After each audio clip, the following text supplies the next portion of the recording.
The decline of global rules and multilateral institutions does not mean that India need to be forced into mere hedging strategies, because India is itself emerging as an important global power.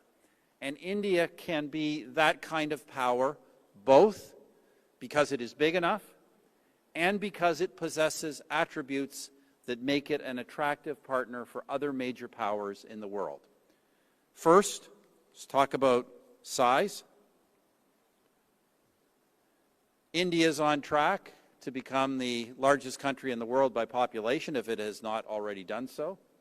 Your economy, by any measure, is no less now than the fifth largest in the world, and it is growing more robustly than any other country in that top category. Combine this with your huge landmass and your unique cultural force, and India is unquestionably on track to become a new global power in its own right. Now, I do not say this to flatter, because India does have some significant challenges. Your economic structures, particularly in agriculture, could hold this country back. Also, India's military might does not yet match its economic strength.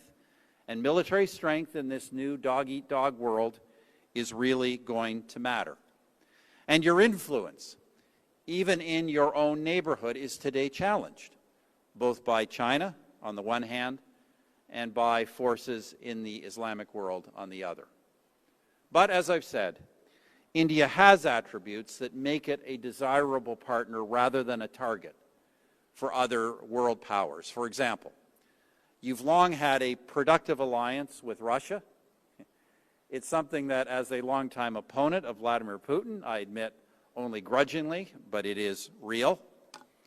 India's democratic ethos also makes you a compatible force with the European Union and, of course, even more importantly, with the United States, particularly as you both cannot ignore the nature of China and its long-term threats.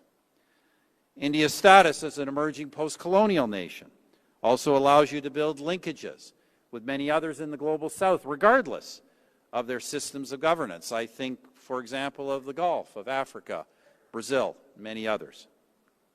So despite this new emerging multipolar global disorder, India is one country that should grow in influence and that should continue to prosper.